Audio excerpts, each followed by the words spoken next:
Hello gamers, welcome back to another World of Warcraft lore video. Today we are going to go over the Queen of World of Warcraft, the Banshee Queen, the lady herself, the Dark Lady, Miss Sylvanas Windrunner. I genuinely think Sylvanas Alexstrasza? Yeah, that baddie too. They're why I decided to play World of Warcraft. I said, okay, and who are these? Who are these ladies? What's this game all about? And I have decided in this World of Warcraft lore journey, I'm just going to dissect and go into the lore of characters and, lands and worlds and timelines that I find really interesting. And I do think it's really hard to put the whole story from start to finish. So today we're going over Sylvanas. I would love to go over the Windrunner sisters in general. I actually was just going to I was like, let's just do a Windrunner sister video tonight. But the Sylvanas video and other ones are 3 hours long, over 3 hours long. And they're like that for each of the sisters. So each sister is going to have their own chapter in their own time. Going to have to break these up. A 3-hour reaction video is crazy, but we're going to break it up into parts and we're going to go over all of them because I really love the Windrunner sisters. I am one of 3 daughters. So I'm like, my sisters and I, we're like the Windrunner sisters. My older sister, okay, my older sister would technically be Illyria, and I would technically be Sylvanas, but I don't know. I do think my older sister kind of gives Sylvanas vibes, and I give a little Illyria vibes. Visera is my little sister, which fits. I gotta go into their lore. But we're gonna learn about the Queen of World of Warcraft today, and I'm so freaking excited. There's nothing else I'd rather be doing on a Saturday night. I cracked open a cold one. I'm gonna sit here and I'm gonna enjoy. As you know, I'm going to be looking up things on the side, and also I saw Christy Golden wrote a Sylvanas book, so I'm consuming that. But I'm gonna react to Noble's video. You guys suggested him. I've watched some of his stuff. So good, so good. Shout out Noble. Thank you for making these videos so that I can react to them. You are truly a World of Warcraft goated god. But yeah, I hope you guys enjoyed today's video.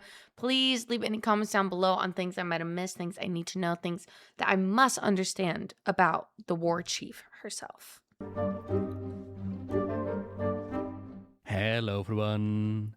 This is my compilation of all the stories of Sylvanas that we've done so far.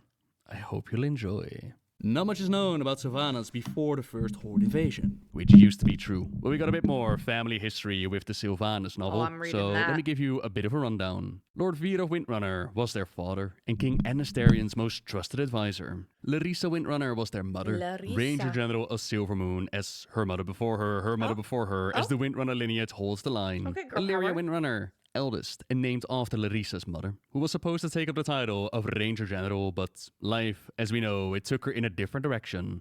Instead, it's Sylvanas that takes up the title and position, something that didn't happen without quite the arguments. Sylvanas was already as good as I am years ago. Better maybe than I will ever be, Illyria told her mother. It does not matter if she is the better shot. Sylvanas does not have the temperament for leadership. She's not dedicated enough. She's had countless opportunities to gain allies at court, and she has squandered every one of them through foolishness and mischief.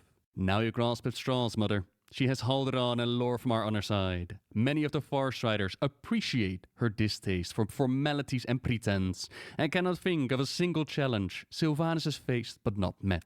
Let her turn her mind to leadership, and you will see it exceed your expectations. She is the Ranger General you were hoping for, not me. I like that they, in Warcraft 3, with a little bit of pixels they get, they're like, we're still gonna give her cleavage. Sylvanas overhears this argument and tells her mother that she may be second choice, but she will see that Sylvanas is not second best.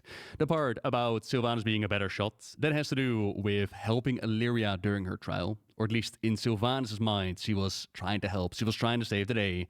Illyria was supposed to prove herself by taking down a lynx, but the challenge was a bit much to overcome.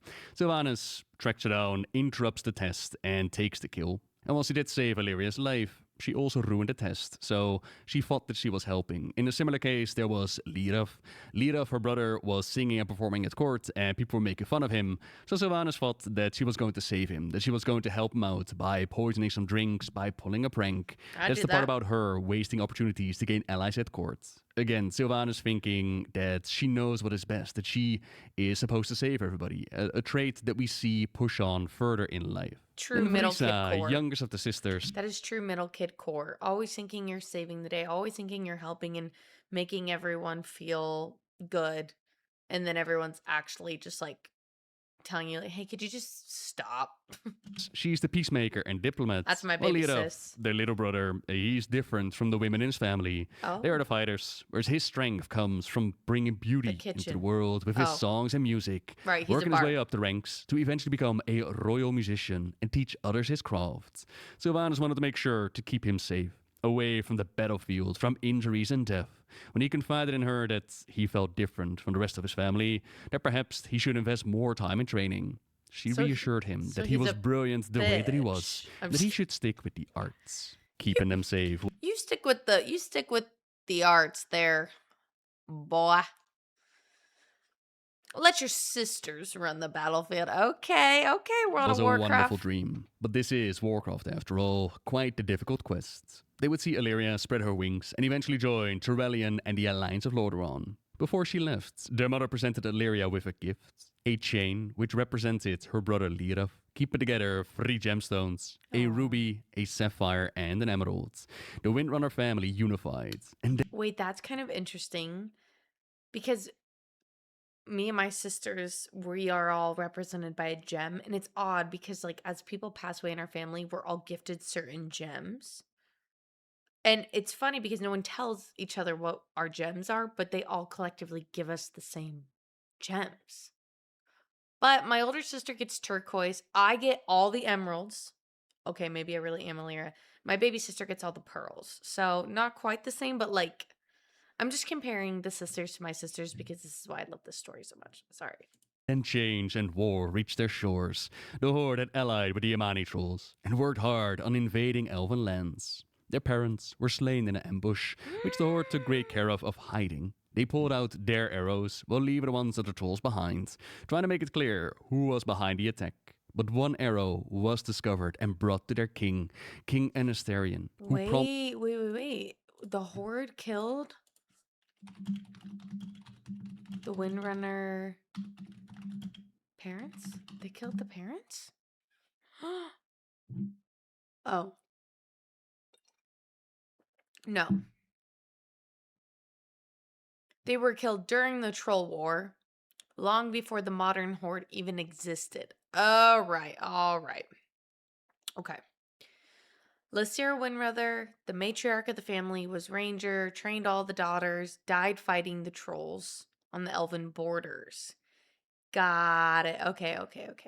I would like to learn about their parents because it sounds, their parents sound cool, especially the female side of the family. Like, this is why I love the Windrunner lore. It is so female empowerment back, just warriors. So cool. Like, love seeing that. They tossed it into the fire. The one bit of real evidence they had of Horde aggression against the elves. The king thought that he could keep his people safe by not making this their war. And she could see that the king knew much more of politics and war than Sylvanas did. And she also knew that her parents would have seen this, and they would have obeyed their king. As now she had to, but pretending only goes so far. Soon enough, the hordes, the Amani, the enslaved red dragons were knocking on their door. Their magical protected lands were invaded, and their little brother Lirav was slain. Despite not wanting him trained in combat, Farisa had done it anyways, knowing how her brother felt, how different he had felt from the rest of them. Would it have made a difference? Would he have survived if he had not been trained? Who's to say? But the choice of doing this anyways, it would hang between Farisa and Sylvanas for a little bit. And all that grief and all that suffering that was brought upon them, it pushed the now Ranger General to the brink of madness. Thankfully, there was Nephanos in her life, his strong arms to fall back into, the only solid thing in a whirl of chaos and emotion, clinging to the lifeline that he offered. I The see human that and elf have mustache, become girl. very close, as we already speculated about way back when. The book then goes into the events of Warcraft 3 and beyond, but they'll leave past me to do the rest of the talking. We noticed Wait, how? So the brother just died in battle? His little bitch ass was trying to use his ukulele as a shield. Sorry. Okay. He was the youngest Windrunner. Yes, yes, yes. He was riding with a Far Strider patrol. He was ambushed by the trolls, killed alongside several rangers. His body was brought back to the Windrunners.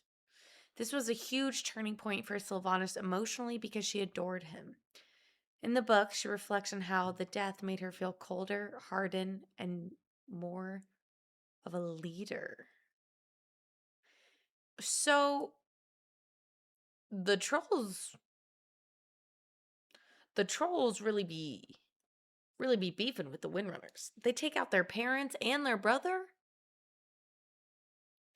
That's a little fucked up. she comes from the Windrunner family, and most of you probably know her sisters. You have the oldest sister, Illyria Windrunner, who joined the Alliance of Lordaeron in their battle against the first Horde invasion. She also stepped through the What Dark does it Portal. say? Ranger Captain Illyria Windrunner, renowned troll hunter. Okay, so see, yeah, renowned troll hunter. Like, it has to become.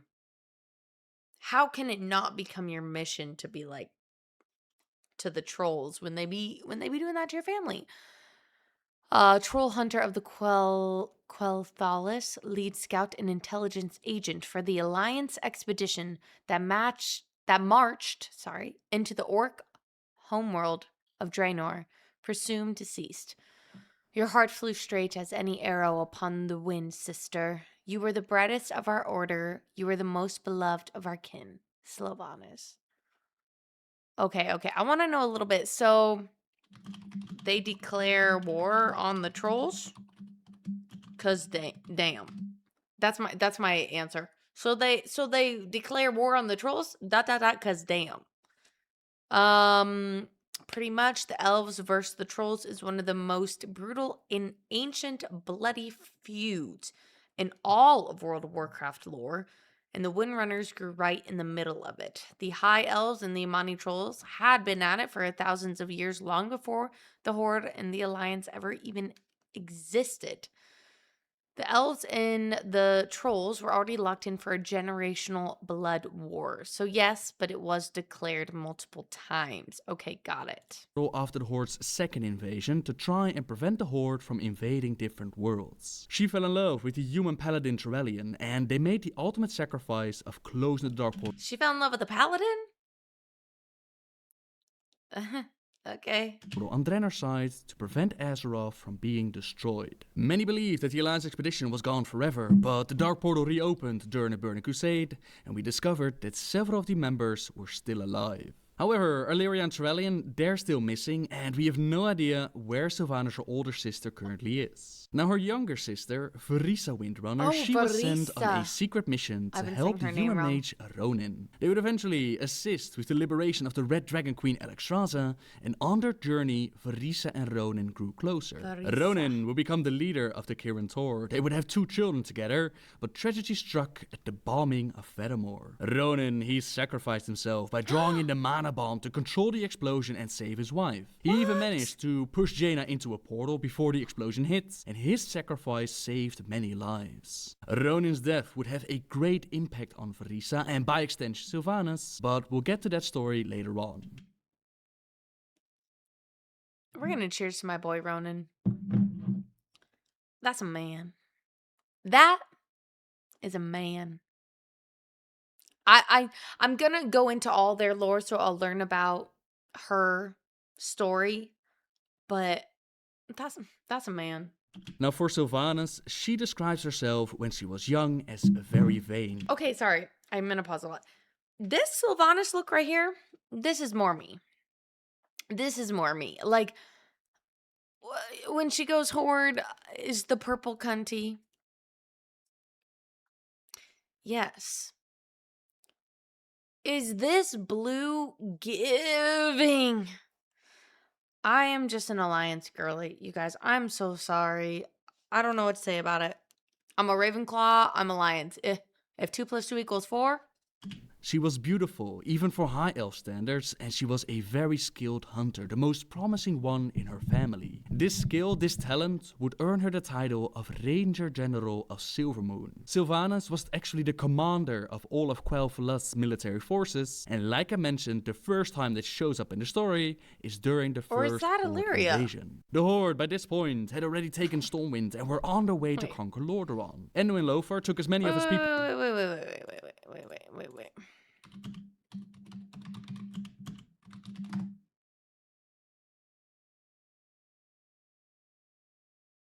I was like, wait, is Sylvanas a hunter?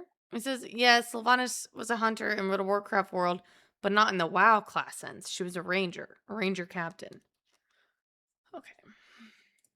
As he could from Stormwind across the sea And to warn the Kingdom of Lordaeron about the Horde and get a fighting force going. The nobles of Lordaeron, they formed the Alliance of Lordaeron, and Lothar's bloodline goes back to the Arathi bloodline. The Arathi, they aided the High Elves many years ago in the so-called Troll Wars, and the High Elves have promised their aid, their allegiance to the descendants of the Arathi bloodline. However, the High Elves, they did not see the Horde as a threat to their lands. They relied on their magic to defend their own home, and they only sent a token force to aid the Alliance. Sylvanas Windrunner, she disagreed with her leader's choices, and she volunteered to join the token force in the war against the Horde. She believed that the Horde could be a threat to all of the world, not just the humans, and she would be proven right. Eventually, the Horde, they marched upon the kingdom of Quel'Thuz, and Illyria, she wanted nothing more than to run back home and warn her kin. But Turellian, he kept her in line. There was no way that she would make the trip back home on her own, even though he himself wanted nothing more than to warn them. But they had to be smart, and they had to stick together. Part of the Alliance, they marched to Quel'Thuz as the Horde already began their assault. The trolls who had joined the Horde, they had been enemies with the elves for centuries, and they could not wait to kill every elf they could find. From the trees, they swooped down, they took up patrols, as the rest of the Horde, they made ready for a full assault. Once the Alliance arrived, they could see that fires were spreading across the forest, and that the Horde had already begun their assault. Sick Turellian, outfit. he wanted to work together with the elves, he wanted to coordinate their attacks, so finally he could give Illyria the freedom to run back home and warn her people. In the meantime, the Alliance kept the Horde busy, and Illyria first ran into her sister Verisa as a pack of trolls dropped down from the trees. The trolls, they outnumbered them, but they didn't know the forest as well as Verisa did. Together with her sister, they ran to a stream. The trolls close behind, so close that they were nearly grabbed. But just before they could, the trolls were shot down by Sylvanas and her troops. Illyria took one of the troll heads with her as she met with the council to convince them of the dangers right at the borders. At first the council didn't want to listen, but when they saw the head, they knew that her words were true. Their king, an Asterian Sunstrider, he was outraged that the trolls dared to invade their lands, and he now committed the full might of the High Elves military forces to the Alliance. Led by Sylvanas Windrunner and her second-in-command Lord from Artheron, the High Elves and the Alliance, they crushed the Horde between their two forces. Things were looking up, as their plan was obviously working, but the Horde, it was no pushover. They released their Ogre Magi, and they even had dragons breathe fire from the sky, and this the Alliance simply could not take. On top of that, Quel'Thuz was obviously not the primary focus of the Horde. They had set their eyes upon the capital city of Lordaeron, so Turellian, he was forced to take their troops and chase the Horde before they could take on the heart of the Alliance. Sylvanas, her people, they still had their magic, their sunwell to protect their city, and not even the dragons were able to penetrate those defenses, so for the moment, their people would be alright. The Horde laid siege on the capital city, and they probably would have won the war in a day or two, was it not for Gul'dan.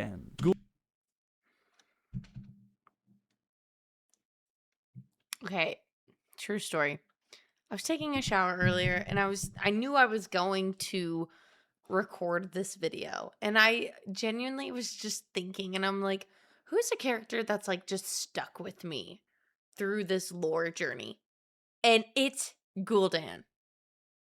I don't know if it's because I play Warlock myself, but I'm like, this dude is woven into so much of the World of Warcraft story. Like, I swear. It's like, how long till he's mentioned? And I'm like, dang, I can't believe he really be representing the warlocks like that.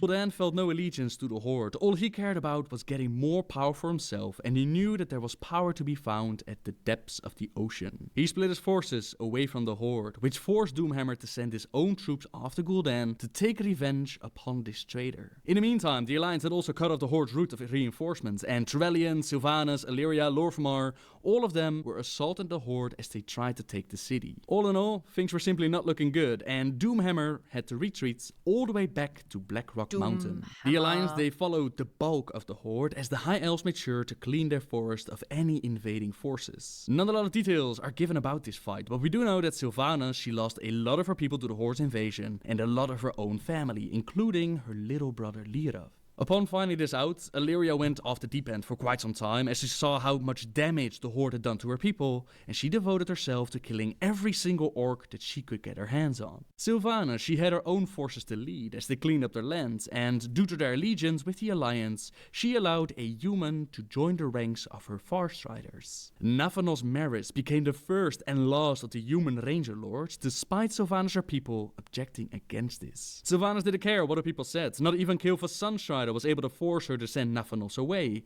and some of the fans speculate that there was more going on. That there was more to Nathanos than just his skill that attracted Sylvanas, but that he had other kinds of skills. That's purely speculation from the fans. It would make sense though. We have Illyria who fell in love with Trevelyan, we have Vrisa who fell in love with Ronan, and Sylvanas perhaps with Nathanos. Who knows? What we do know for certain is that the Dark Portal would reopen and the Horde returned for a second invasion. Sylvanas, she did not join the Alliance expedition as they battled the Horde, but her older sister Illyria did decide to join the troop. Before they stepped through the Dark Portal, she sent out her friend Verana to bring a gift to her sisters. Illyria realized that there was a very big chance that it would never return, so she wanted her sisters to have something to remember her by. If I had to give my sisters something to remember me by, my first initial thought, I was like, bring this to my sisters. I thought something from Taco Bell and a Baja Blast. For sure, my sisters would be like, ah, yes, my sister. My sister. But if it was like, remember me by this, it'd probably be a nug of some fire sativa and a crystal and a photo of my dog. The embodiment of me. From a necklace given to her by her parents. See, it could be all three like that. Some sour diesel. Maybe some Miracle Alien cookies if it's nice. Picture of Zero. And what crystal? Probably selenite. She made 3 individual lockets. 1 emerald, 1 I want ruby, this necklace, and 1 sapphire. but like with of an my inscription sisters. Like that'd be for each cute. of I her should do that. sisters. I should do to that. Verisa, with love, Illyria, and to Sylvanas, love always, Illyria. Aww. Verina told Illyria that she would keep the lockets safe until Illyria would return, and then she could give them herself. But as we know, Illyria would not return, and the gifts were delivered to her sisters. This ends the story of the first and second Horde invasion, and it brings us to the events of Warcraft 3. Over time, the Alliance with the High Elves, it would weaken. With no major force to fight and to unite them, the kingdoms, they started to fight amongst each other about where to spend their gold, what to do with the remaining orcs, and this also meant that the High Elves, they stayed more to themselves. The Lich King, who was sent by Kil'jaeden to weaken Azeroth and summon more of the Burning Legion, he made contact with the human wizard Kel'Thuzad, and together they worked on spreading a plague across the kingdom. This plague did not only kill, but it also resurrected the dead as forces for the Scourge. The Prince of Lordaeron, a young paladin by the name of Arthas Menethil, was sent by his father to investigate the reports of this plague. Together with Uther the Lightbringer and Jaina Proudmoore, they saw how their people were converted, and they even managed to kill Kel'Thuzad. Killing the wizard did not stop the plague from spreading though, and at Stratholme, Arthas had to make an impossible choice since the plague had already reached the city. Disguised as a shipment of grain, the citizens had baked it into the bread, and there was no telling who had already eaten from it. Oh no. We're too late. These people have all been infected. Oh no. They may look fine now, but it's just a matter of time before they turn into the undead. What? This entire city must be purged. Arthas made the choice to purge the city, while Jaina and Uther, they turned away from him. Inside the city, he found the Dreadlord Mal'Ganis, who taunted Arthas to meet him in the cold heart of North. Wait, is that why the only realm I've really ever played on in retail is Mal'Ganis, and I never knew why. It's because of this guy right here. His name is freaking Mal'Ganis. So are all the server names on World of Warcraft after characters in the lore? Got it. Friends. Gather your forces and meet me in the Arctic land of Northrend. It is there that we shall settle the score between us.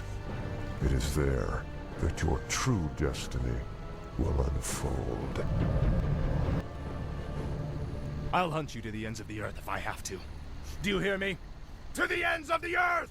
And so he did. Arthas was able to stop Mal'Ganis by picking up the cursed blade known as Frostmourne, but by doing so, he gave up a piece of his soul. Now he too was listening to the whispers of the Lich King, which told him to go home and take the throne from his father. What is this? What are you doing, my son? Succeeding you, father.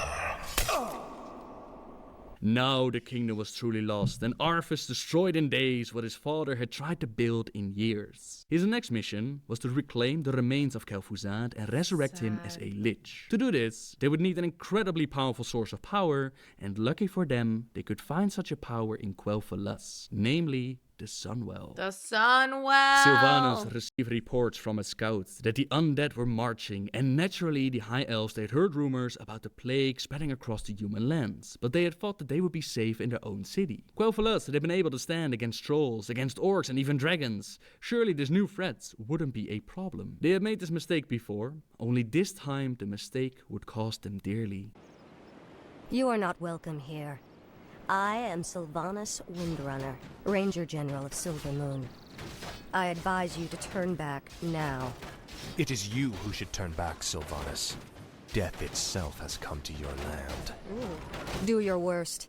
The Elf Gate to the Inner Kingdom is protected by our most powerful enchantments. You shall not pass. Who said it first? Gandalf or Sylvanas? Who said it first?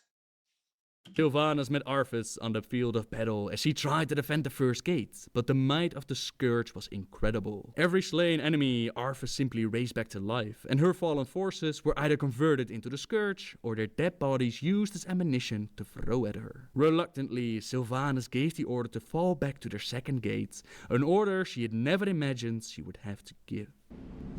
Shindufalana. Fall back to the second gate. Fall back! The Elf Gate has fallen. Oh, no. Onward, my warriors. Onward to victory. Oh, You've won through this gate, Butcher, but you won't get through the second. The inner gate to Silvermoon can only be opened with a special key, and it shall never be yours. You waste your time, woman. You cannot outrun the inevitable. You think that I'm running from you? Apparently, you've never fought elves before.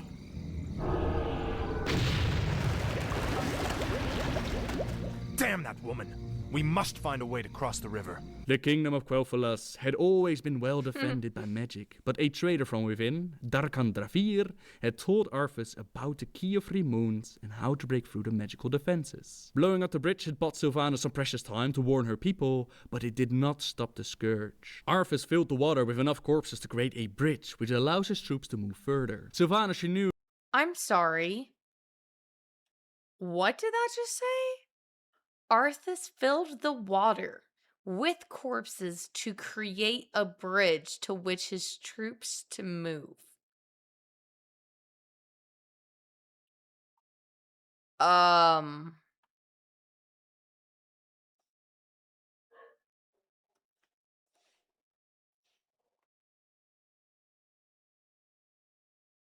Wow. which allows his troops to move further. Sylvanas, she knew that one way or another they would have to make a stand against this butcher, and as they prepared themselves, she fought back to a time where the world was right, where she, her sisters and her brother, they loved to sing a song together.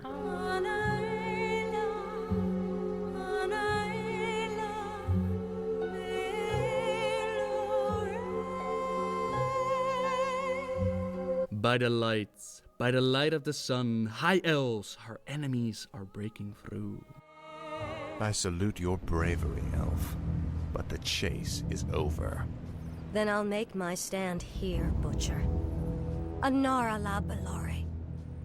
Anara la Valore. Finish it. I deserve a clean death. After all you've put me through, woman, the last thing I'll give you is the peace of death. No. Hear me out. Arthas Sylvanas, power couple. Hear me out. Arthas Sylvanas, power couple.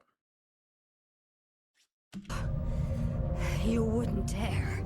And then I it know went what he's away. doing. It all went away. The coldness, the stench, the searing pain. It was soft and warm and dark and calm and comforting. And Sylvanas permitted herself to sink into the welcoming darkness. At last she could rest, could lay down the arms she had borne for so long in service to her people. And then agony shot through her, agony such as she had never known, and Sylvanas suddenly knew that no physical pain she had ever endured could hold a pale candle to this torment. This was an agony of the spirit, of her soul leaving her lifeless form and being trapped. Oh no.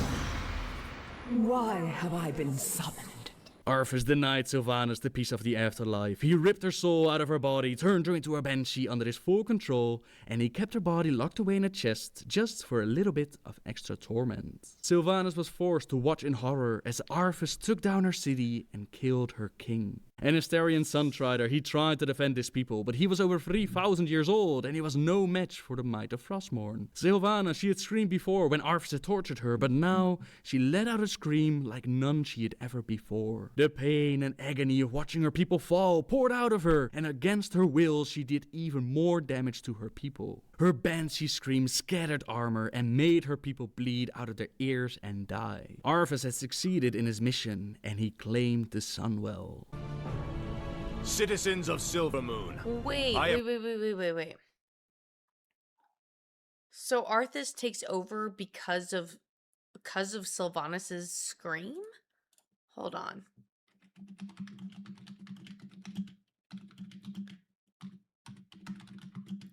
It's just sad because, like, obviously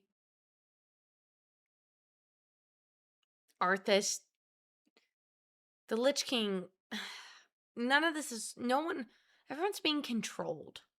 Okay. Sylvanas' scream didn't empower Arthas. Her Banshee scream is iconic, but it did cause Arthas to rise to power. Arthas was already in full control.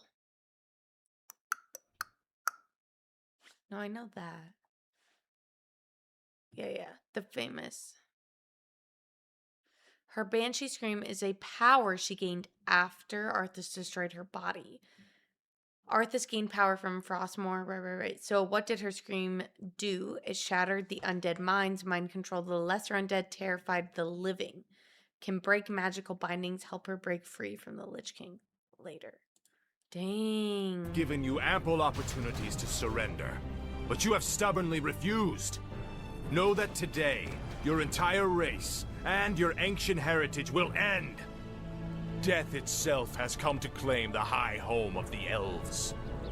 Now arise, Kel'Thuzad, and serve the Lich King once again. Sylvanas couldn't believe that all of this destruction, the brutal murder of her people, was all just to bring Kel'Thuzad back to life. She was sickened by all of this, and the only thing that gave her a little breather from her agony... But I know, I've heard this name so many times, but we need to know, who is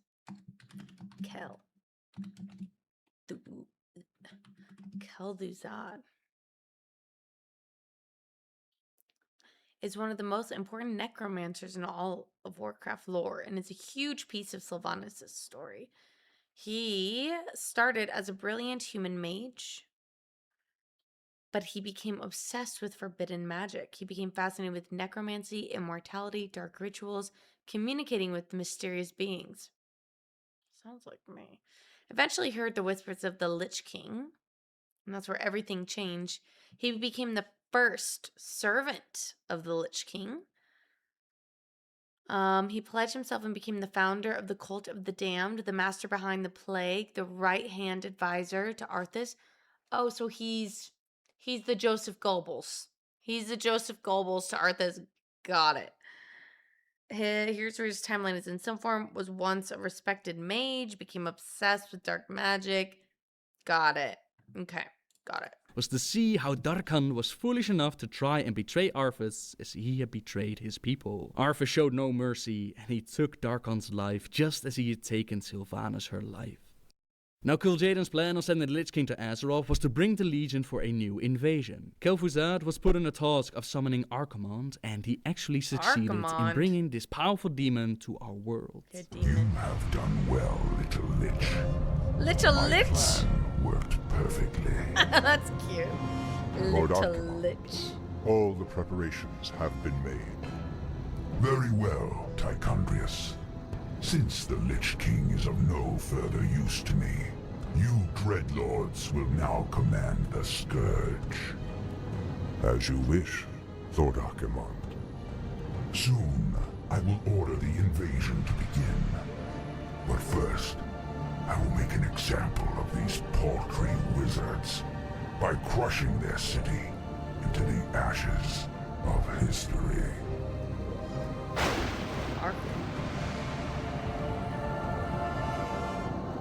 This has got to be a joke.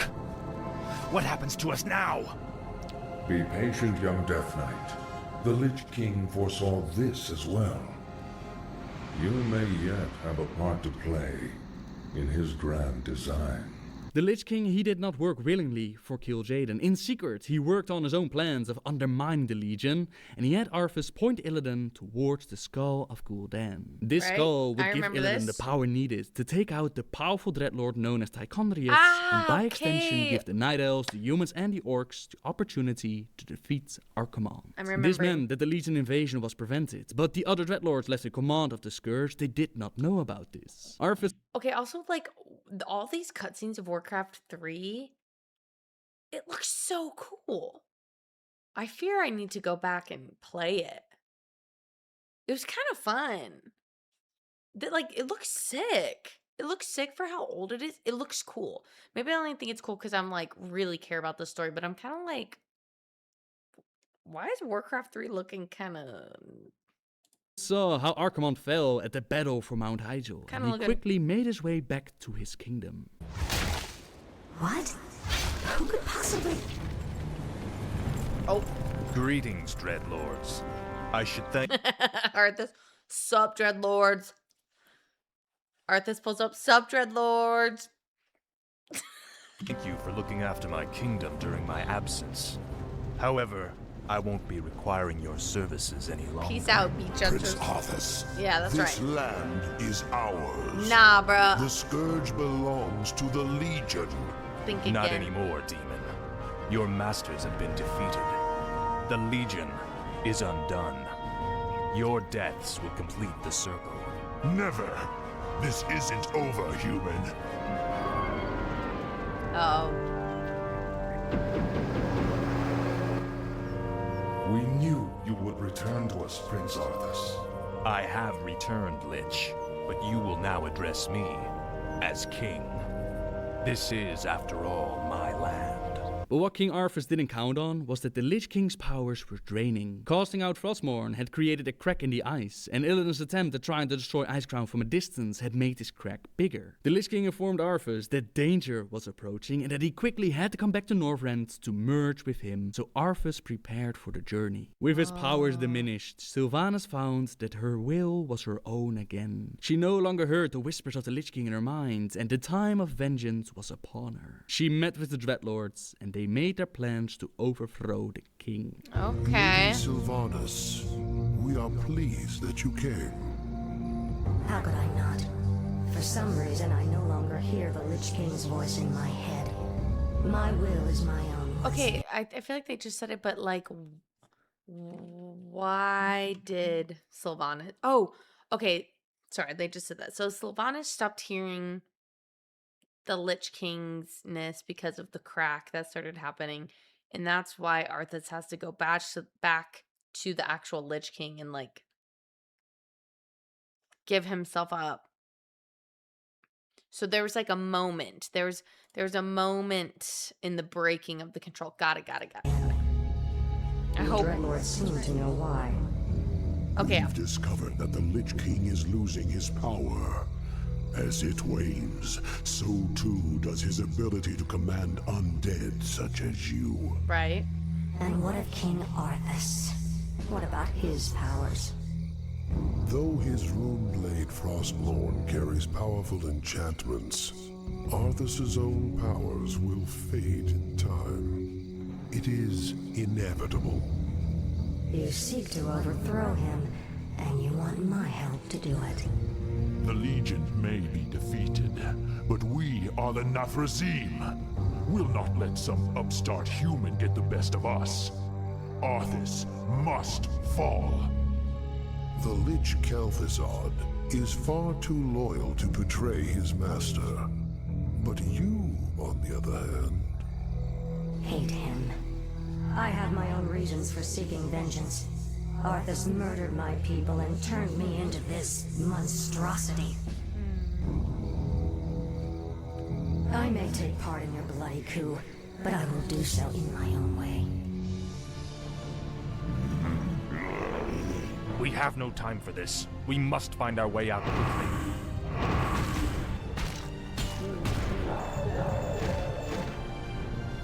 You have my thanks, ladies. But where is your mistress? Where is Sylvanas? She sent us to find you, Great King. We've come to escort you across the river.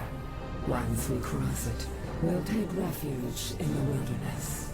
Sylvanas, she had been able to recover her body from the chest in which Arthas had ordered it to be placed. Her banshees led Arthas into a trap to the place where Sylvanas would finally have revenge. This is the place, sisters. We'll rest here, Great King. Why here? We've got to find Kel'Thuzad before we... You have been deceived. Come to my side at once. Obey. What is happening here? Sylvanas. You walked right into this one, Arthas. It's time to even the scales. Traitor! What have you done to me? It's a special poisoned arrow I made just for you. The paralysis you're experiencing now is but a fraction of the agony you've caused me. Finish me, then. A quick death? Like the one you gave me? No. You're going to suffer as I did. Thanks to my arrow, you can't even run. Give my regards to hell, you son of a bitch. Back, you mindless one! Give my regards to hell, you son of a bitch.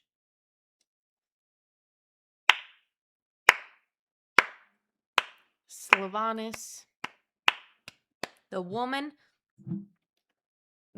that you are. You shall not fall today, my king.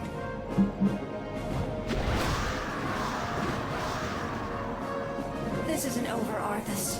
I'll never stop hunting you. Kel'Thuzad showed up just in time and he saved Arthas' life, and Arthas would make the journey to Northrend as Kel'Thuzad stayed behind to rule his kingdom. Apparently at some point during this story, Kel'Thuzad, he either went into hiding or he relocated to Naxxramas. Either way, he kinda disappeared from the story as Sylvanas was contacted by the Dreadlords. You seem troubled, mistress. Aren't you, sister? Only days ago we were the Lich King's slaves. We existed only to slaughter in his name. And now, we are free. I don't understand, mistress. I thought you'd be overjoyed.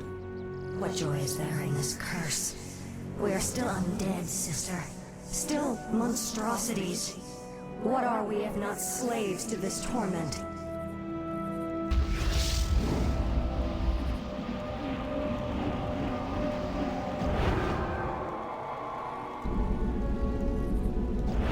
Greetings, Lady Sylvanas. My brothers and I appreciate the role you played in overthrowing Arthas. I've come to offer you a formal invitation to join our new order. Mothras. My only interest was in seeing Arthas dead. I have no time for your petty politics or power-mongering. Careful, milady. It would be unwise to incur our wrath. We are the future of these plague lands. You can either join us and rule, or be cast aside. I lived as a slave long enough, Dreadlord. I won't relinquish my freedom by shackling myself to you fools. So be it. Our reply will come soon. Revenge. That's what Sylvanas wanted to. Sylvanas just like, she's so. I think this is what I'm really understanding about the WoW lore, and I think why these characters are so personal, and I love learning about them, is because every single one of them is so misunderstood. Even like the Illidan story, but like with Sylvanas, she's the middle sister. Her older sister never thought that she had what it takes to be the leader, when in reality, every choice Sylvanas chose was to protect her brother, protect her family, believe in her sisters, do what she thinks is doing right when everyone else thinks she isn't. She gets cursed, realizes she'll never find peace, and doesn't even want to get involved. She's like, I'm done with these politics. Like, I don't want to be involved in this. I just like want to, I don't even know, like live in this suffering. Even when like the way she like talks to her banshee, she's like, they're like, aren't you like happy we're free? She's like, we're not free. We ain't ever gonna be free. We're screwed. I think it probably makes sense to why she chooses the path that she does, but it's sad. Like, she didn't choose any of this. I mean, and circumstantially, like, if I was in the same position, I'd probably go full sicko mode too, because what other choice do you have? At this point, but to take out Arthas, she first had to get a home base, she had to get an army. The Dreadlords, they were not pleased with her declining their invitation. She wants to do her own thing. So Sylvanas knew that they would strike soon. There was plenty of work to do before Sylvanas could get her revenge, and the first step was to take on the Dreadlords. With her Banshee sisters, she managed to take over some of the local population, like ogres, gnolls, and murlocs. These forces, they proved to be powerful enough to take on Varimafra's forces, but the Dreadlords, he made Sylvanas an offer. What? Any final words? What are you gonna give us? Sylvanas, spare my life. I beg you. I can be of service. I swear it. Just like a demon, you'd sell your brethren out just to save your own skin. I'm listening. I know what my brother's plans are. I know where their forces are based. Just let me serve you, and I'll help you defeat them. Cuck. All right, Varimothras. I'll let you prove your loyalty to me. But be warned, Simp! I'm keeping you on a short leash. Varimafras, true to his word. Sylvanas is a dominatrix confirmed. She keeps demons on short leashes. Bird led Sylvanas directly to his brother Defarok, and there they find out that Defarok used his powers to control the humans, amongst them General Garithos. Sylvanas, she used her own banshees to take control of the humans. They opened the gates from the inside, and together they took out the armies before they even realized what hit them. Taking out Defarok released the humans from his spell, and Sylvanas made a deal with Garithos. The spell has been lifted. Is the nightmare finally over? Stand down, humans. I have no quarrel with you. What is it you want, elf witch? Elf We witch? have a common enemy. The last Dreadlord Balnazar currently controls the capital city of your kingdom. If you help me kill him, I'll see to it that you get your lands back.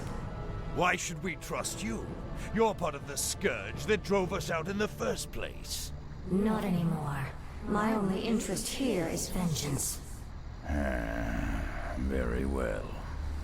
I'll rally what's left of my forces and meet you outside the gates. Nice. Come now. You have no intention of giving them their lands back. Of course not. The humans are simply a means to an end. You sound more like one of us with every passing day, my lady. Watch it, Dreadlord. All three of them, they strike out at Belnazar's forces, and they actually manage to take the capital city. However, before taking out Belnazar, Sylvanas had one final test for Varimafras. It's over, Balnazar.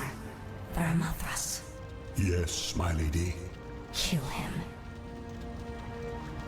But it is forbidden for one of the Nathrazim to kill another. My defection was one thing, but this... I require one last test of your loyalty, Dreadlord. Do it. You wouldn't dare. There, your business is done. Now I want you wretched animals out of my city before I... Kill him, too. Gladly.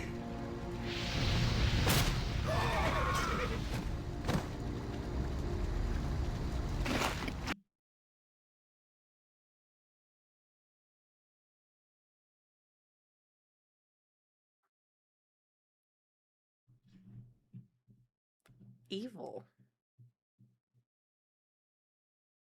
Evil. The capital city is ours, but we are no longer part of the Scourge. From here on out, we shall be known as the Forsaken. We will find our own path in this world, Dreadlord, and slaughter anyone who stands in our way. And so Sylvanas, she created Forsaken. a home for those who were able to step away from the Lich King's control. The Forsaken, So sick.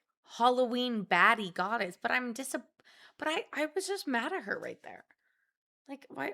I guess he called him animals, so he's like racist, but she's really going sicko mode. they rallied around their Banshee Queen with their main goal of getting revenge upon the one who placed this curse upon them. Arthas' journey would eventually lead him to merging with the Lich King, as Sylvanas, she reached out to find more allies and secure her position in the world. Bound to the iron will of the tyrant Lich King, the vast undead armies of the Scourge seek to eradicate all life on Azeroth.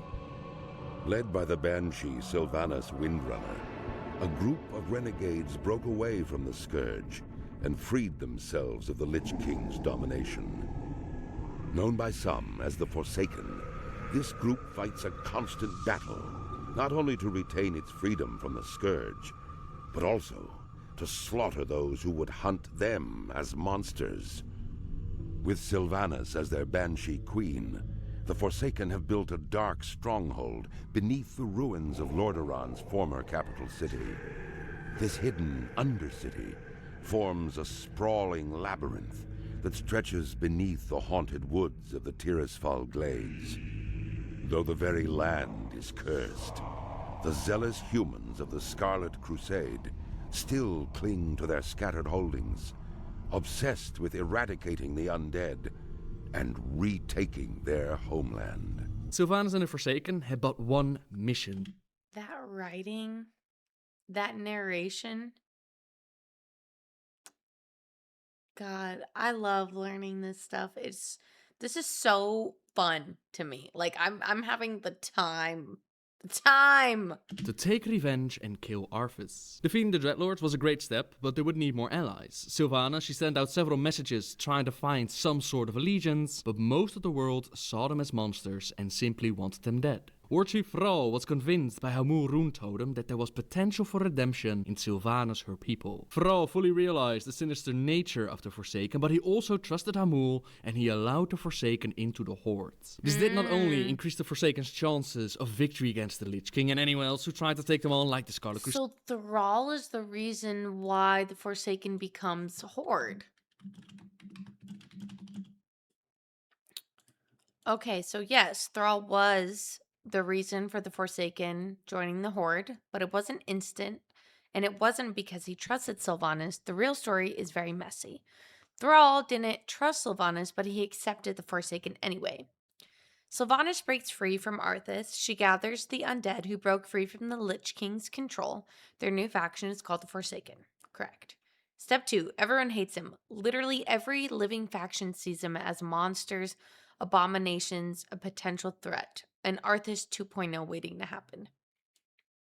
Oh, that would be so rough for Sylvanas. Like everyone thinking this like group of outcasts is just a 2.0 of the person who imprisoned you and took away your life and ripped you from your family. Like, oh God, that would make me so mad. Sylvanas reaches out to somebody. Yeah, I get it. She's like, ugh. She tries to communicate with the Alliance, but they hate the undead, humans especially, which leaves the only option, the Horde. Thrall's perceptive.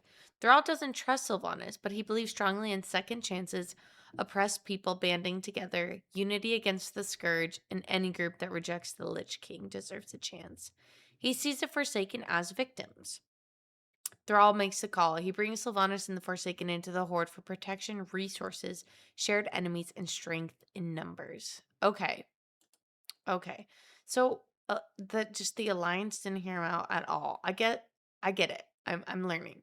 It also gave the Horde a foothold in the Eastern Kingdoms. During one of her journeys, Sylvanas found her way back to Quel'Thalas. Some way, somehow, the traitor Darkon comics are he managed to sick. survive Arthas's punishments, and he was trying to reclaim the remaining powers of the Sunwell. The Sunwell, it was destroyed after Arthas used it to resurrect Kel'Thuzad, and this story takes place in the Sunwell comics. But that's when In the this story, we Sunwell find gets out that destroyed. the remaining powers of the Sunwell, they were transformed into a living being known as Envina. Sylvanas does her best to take out Darkon, but not even her Banshee Scream was able to stop him. In the end of the story, Darkon is supposedly killed by the powers of the Sunwell, and Sylvanas, she promises to keep Envina's identity a secret. Darkon will prove to be near impossible to kill, since during the Burning Crusade he actually returned once again. This time, adventurers were put on the task of killing him and collecting his head, and we can only hope that he will stay dead. Naphanos Maris, the first and last of the human ranger lords, he fell to the Scourge and eventually became an undead. Sylvanas made sure that he joined the Forsaken before the Scourge recruited him, and Naphanos is still very loyal to Sylvanas, which further supports the speculation that there was something more between Sylvanas and Naphanos. Naphanos was still considered to be a hero of the Alliance, and the Alliance was put on the quest to restore order and release Naphanos from his undead curse. A small army was required to take down the Ranger Lord, but Naphanos, he managed to survive the encounter by feigning his death. These days, Naphanos trains new Forsaken in the ways of the Hunter. The final thing I want to mention before we talk about the expansions is the Royal Apothecary Society. This society was created by Sylvanas, and it was put on the task to make sure that the Forsaken would have enough firepower to take on the Lich King. They were working on a new form of plague, which would not only wipe out the Scourge, not only the undead, but also any other form of life. The other race of the Horde, they actually believed that the Forsaken were working on a cure for the undead illness, but in truth, they performed horrible experiments on both the living and the dead. Nothing would stand in Sylvanas' way of getting revenge. Convinced that the primitive races of the Horde can help them achieve victory over their enemies, the Forsaken have entered an alliance of convenience. Harboring no true loyalty for their new allies, they will go to any lengths to ensure their dark plans come to fruition. As one of the Forsaken, you must massacre any who pose a threat to the new order, human, undead, or otherwise. As you all know, the Blood Elves, they entered the game during the Burning Crusade. The Blood Elves, they actually used to be High Elves, but they now call themselves Blood Elves in honor of all those who had fallen while trying to defend their land against Arthas and the Scourge. Officially, their people were... I did not know that. Oh, wow, my sneeze made my webcam blurry. Hold on. Did you guys know that? Did you guys know the Blood Elves are just High Elves, but they just decided to rename themselves Blood Elves as like a token act of to those who have passed? I didn't know that. I mean, you probably knew that. I'm learning a lot. That is sick. Also, these comics? told that Sylvanas, she'd simply died with the rest of them, but rumor had it that there was more going on, that Sylvanas was now actually the Banshee Queen. Apparently, Sylvanas still felt some sort of connection to her people, since she played a massive role in getting the Blood Elves into the Horde. Besides that, she also offered the support of the Forsaken to secure the land against any remaining Scourge forces. The Blood Elves, they first refused her offer, thinking it was some sort of trick, but eventually they let her in and they became a solid part of the Horde. As Blood Elves quest through the Ghostland. Wait. So Sylvanas is why? Blood elves are horde? I guess it makes sense because she's an elf. She's a witch elf. She's a witch elf, which is like a witch elf. That's like how I would describe myself. So Sylvanas is why blood elves are part of the horde. But it's not as simple as she recruited them. Step 1, Arthas destroyed the Quell Thalas. Sorry if I'm saying that wrong. This event kills Sylvanas, most high elves, corrupts the Sunwell, traumatized the entire nation. Step 2, they're desperate. Without the Sunwell, they're in constant magical withdrawal. The Alliance basically doesn't help, doesn't care, treats them as unstable addicts, and pushes them away politically. So now the Blood Elves feel abandoned. Sylvanas controls the land between the Horde. And this is where it gets good. The Forsaken controls all of Lodornian, which sits directly between the orcs, the trolls. So if the Blood Elves ever wanted allies, their only possible neighbor who could help them was Sylvanas. Sylvanas tells Thural to let them in. Because she's a former high elf herself, very familiar with their military. Okay.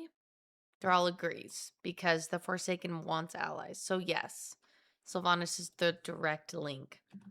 Okay.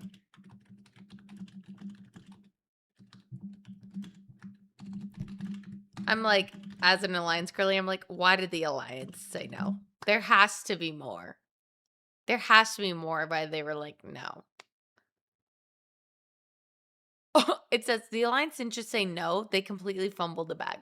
The Alliance treated the Blood Elves as unstable addicts. After the Sunwell was destroyed, the Blood Elves were literally going through magical withdrawal, fatigue, sickness, and depression. The Alliance said, you guys look dangerous. Instead of helping them, they viewed them as risks. The Blood Elves were blamed. Oh. Gartheus, the racist human commander. Gartheus was a high-ranking Alliance commander who hated elves, openly called them knife ears, sent Kel'Thas and his troops on suicide missions. Whoa! The Alliance leadership was fractured. Huh? The Alliance said no because of anti-elf racism. Whoa. That's so crazy, man. Like, it's so mimicking of real life, right? I live amongst a lot of homeless people and a lot of addicts. I live in Las Vegas, and it's really true how much of society just like looks down upon these people. And then if you just are a little bit human for just a little bit of a second, you don't judge someone and you give them a chance, you really just understand that they need help. That's a big L on the Alliance. It's a big L on the Alliance. This whole story, I love Sylvanas Windrunner. I might change my mind, but like, she feels very warranted. And even when it was like going over the undead starting zone, which I have leveled an undead, I can't play an undead because they have that bone that sticks out of their back. And I genuinely, it's like a real condition. I forget what it's called. But like if you see bones popping out, you like can't deal with it. But I don't know, when it was just even like surveying the land and it just felt so lonely and isolated and judged. I'm locked in. They can find a necklace at the Windrunner Spire, the same necklace once given to Sylvanas by her older sister, Illyria. You can bring the necklace back to the Dark Lady, and first she says that the necklace and her sister are a long dead memory, but Sylvanas, she can't hold up that mask for very long. Her older sister still holds a spot in her dark heart, and Sylvanas, she sings the Lament of the Highborn as she remembers her old life. What joy is there in this curse?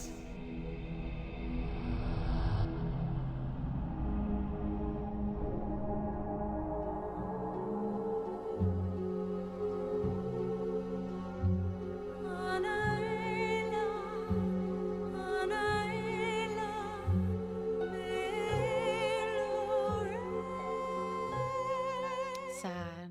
5 years took place between Arthas merging with the Lich King and him waking up to strike out at the world once more. Sylvanas, her people, they've been able to invent a plague that did not only kill the living, but also the undead, Forsaken and Scourge alike. Even though Sylvanas has regained full control, she still felt a certain link with Arthas, and when he woke up, she felt it in her soul.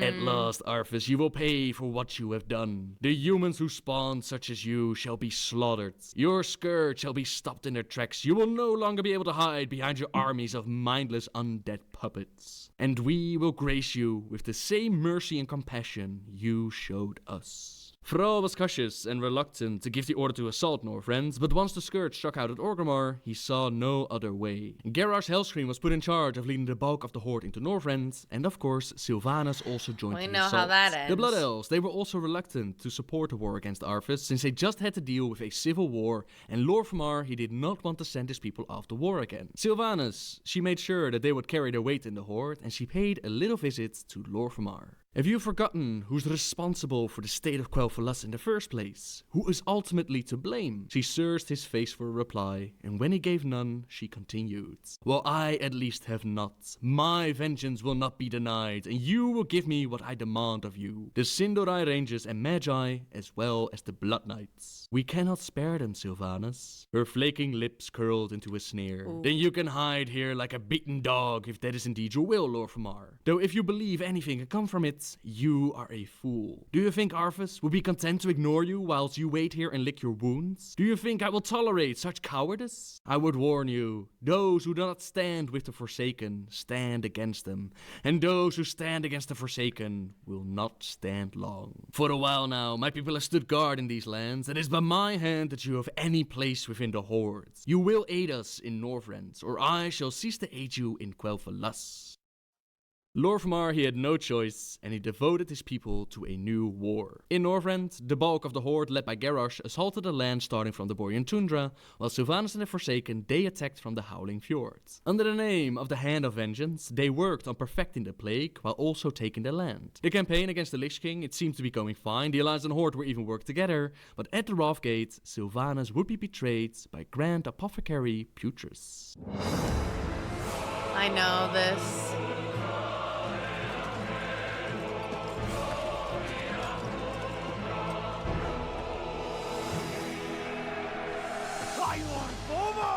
Take the lead! For Morderon! For the Alliance!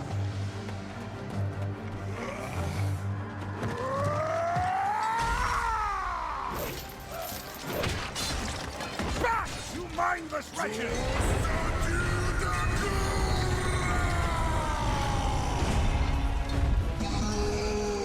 Fight on, brothers!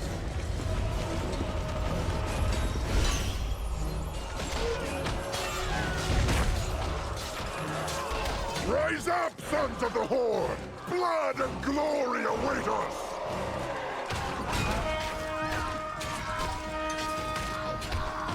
Luntargar! For the Horde! I was wondering if you'd show up. I couldn't let the Alliance have all the fun today. Oh, I wish they could be friends. Like, let's just all love each other. Really. Ah, spooky! Arthas! The blood of your father, of your people, demands justice! Come forth, coward, and answer for your crimes!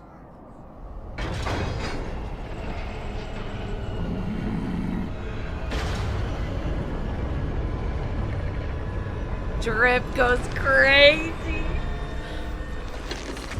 You speak of justice, of cowardice. I will show you the justice of the grave and the true meaning of fear. Enough talk! Let it be finished! Oh, scheiße.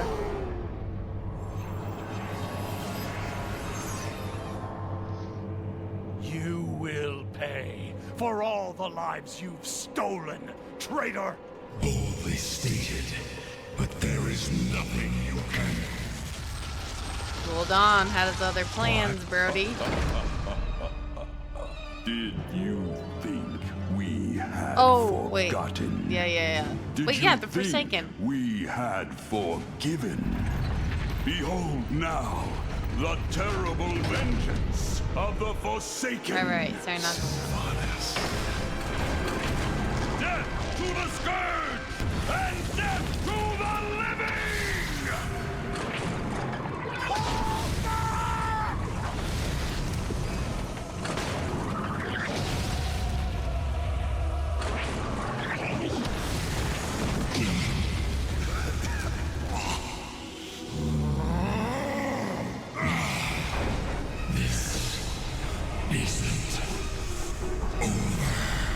I forget that guy's name.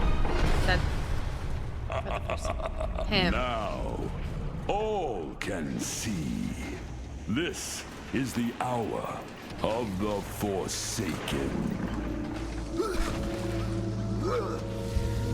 We're finished. No escape for any of us.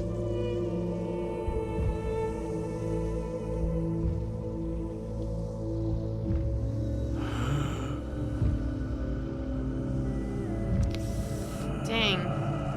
Wrathgate really hits different when you know the lore.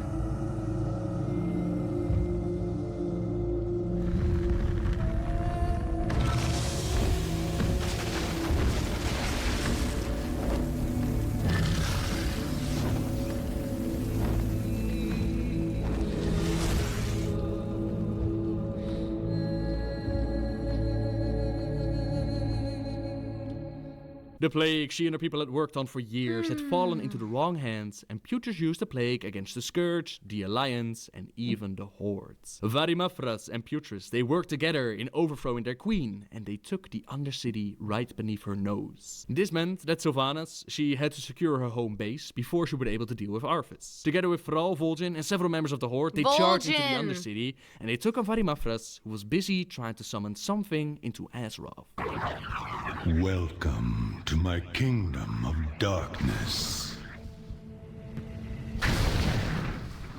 Did you enjoy my minion's terrible creation? Potent, is it not? But enough prattling. You wish to reclaim your city. Come then, heroes. Your souls will fuel the host. You will have this place back in pieces. What have they done to my beautiful city? The only redemption for the traitors responsible for this will be an agonizing death. My vengeance will be swift and without mercy. Lead the way, Dark Lady. We will follow. Very well, War Chief. The royal quarter is this way. Stay on guard. There is no telling what Varimafras and Putris have in store for us. What is this? Welcome to your future. What little there is left of it. May my aim be true. Too long. Tireless, endless planning. It will not end like this. Whoa! The Master is near. Such power. Can you not feel it, mortals? Cease this foolishness and join me. I will not fail. Not again. I cannot hold. Destabilizing. You have failed me, Varimafras.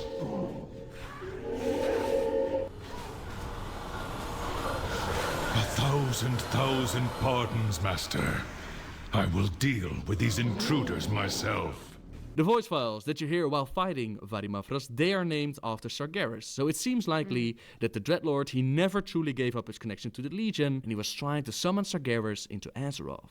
Years wasted.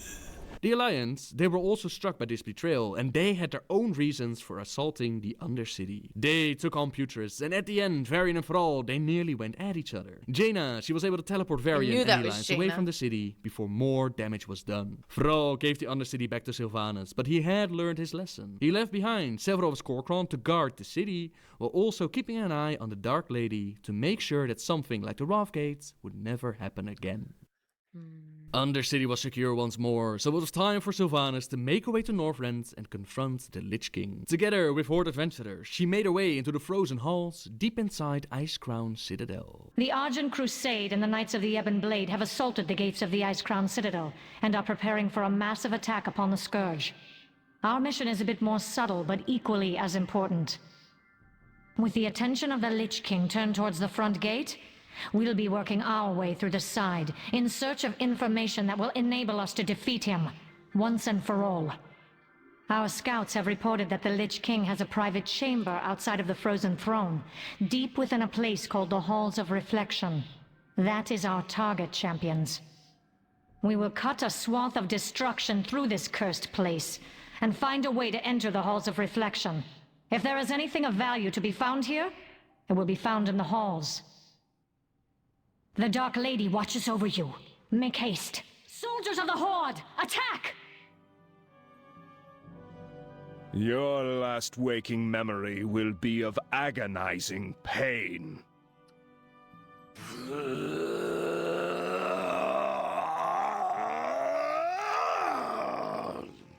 Pathetic weaklings. Wait, stop. Don't kill me. Please, I'll tell you everything. Why should the Banshee Queen spare your miserable life? What you seek is in the Master's lair, but you must destroy Tyrannus to gain entry. Now, within the Halls of Reflection, you will find Frostmourne. It holds the truth. The sword? Frostmourne? The sword? The Lich King is never without his blade. If you are lying to me... That's what I'm saying. That's what I'm saying, Sylvanas. I swear it's true. I'm like, huh? Please don't kill me. Worthless gnat. Death is all that awaits you. No! Do not think that I shall permit you entry into my master's sanctum so easily. Pursue me if you dare. A fitting end for a traitor. Come, we must free the slaves and see what is within the Lich King's chamber for ourselves. I don't believe it. Frostmourne stands before us, unguarded, just as the gnome claimed. Come, heroes. What? Standing this close to the blade that ended my life. And the pain, it is renewed. I dare not touch it. Stand back, as I attempt to commune with the blade. Perhaps our salvation lies within. I feel like this is a good time to tell you guys. I don't know if anyone is going to BlizzCon this next year, but I'm going. And if any of you are going, please comment down below that you're going. Let's say hello to each other. Who am I Actually, I want some guests. Who do you guys think I'm cosplaying for BlizzCon? And when I say who am I cosplaying, I mean, this is my first real cosplay where I'm going for it. Okay, there's a hint. The hint is in this scene. So, tell me what you think. Careful, girl. I've heard talk of that cursed blade saving us before. Look around you and see what is being born of Frostmourne. That's what I'm saying. Uther the Lightbringer. How? You haven't much time. The Lich King sees what the sword sees. Oh God. Lich King is here? Then my destiny shall be fulfilled on this day. You cannot defeat the Lich King. Not here. You would be a fool to try. He will kill those that follow you and raise them as powerful soldiers of the Scourge. But for you, Sylvanas, his reward for you would be worse than the last. There must be a way. Perhaps. But know this. There must always be a Lich King. Alas, the only way to defeat the Lich King is to destroy him at the place where he was created. The Frozen Throne. Aye. Oh, he is coming. Uh-oh. You silence, Paladin. So, you wish to commune with the dead. You shall have your wish. Ulrich, Marwyn, bring their corpses to my chamber when you are through. As you wish, my lord. Yeah, right. Soldiers of Lordaeron, rise to meet your master Skull. The Lich King just leaving is funny. I don't know why. You will not escape me that easily, Arthas. I will have my vengeance.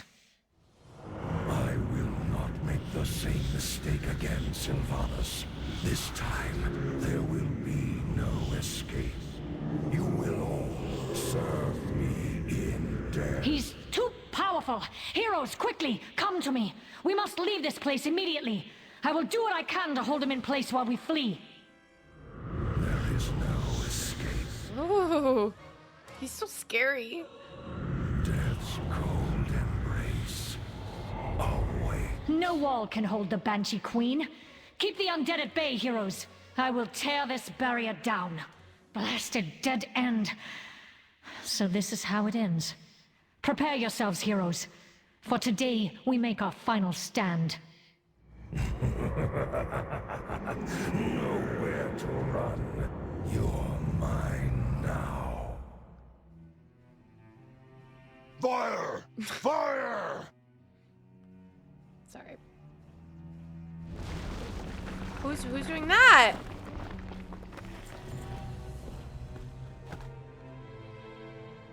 Get on board, now! They're This all? whole mountainside could collapse at any moment. We are safe for now. His strength has increased tenfold since our last battle. It will take a mighty army to destroy the Lich King. An army greater than even the Horde can rouse. Arthas, fully merging with the Lich King, had increased his powers, and Sylvanas was no match for him on her own. It is up to the Horde and the Alliance to tear down the walls of Icecrown and bring the king to his knees. Now I stand, the lion before the lambs, and they do not fear.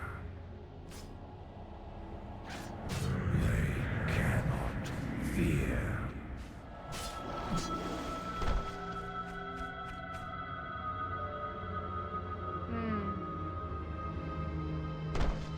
Those that have done the Shadowmourne questline and actually defeated Arthas with this weapon, they're able to get a special item after defeating the Lich King. One of these items is a vial of blood from Sylvanas, and upon returning this to her, she says, So, it is done. I had not dared to trust my senses. Too many times has the Lich King made me to be a fool. Finally, he has been made to pay for the atrocities he imposed upon my people. May Azeroth never fail to remember the horrible price we paid for our weakness, for our pride. But what now, hero? What of those freed from his grasp, but still shackled to their mortal coils? Leave me. I have much to ponder. What now indeed? Sylvanas' storyline up to this point was all about getting revenge, and with Arthas taken out, that's exactly what she got. Sylvanas, she made her way to the top of Icecrown after these events, and she found out that a new Lich King was placed upon the throne. Bolvar Fordragon had taken up the burden to be the— So, I forget who the paladin was, but he said that there always has to be a Lich King. I want to dive into this more.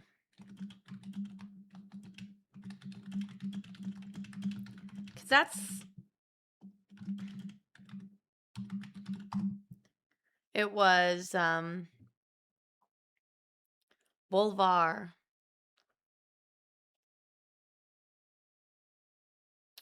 If there's no Lich King, the Scourge becomes feral, unkinderable, endless. Attacks the living. So there must always be a Lich King. There must always be someone sitting on the frozen throne to control the undead, or else the world ends. Arthas is defeated, Frostmourne is broken, the helm is lying there. Okay.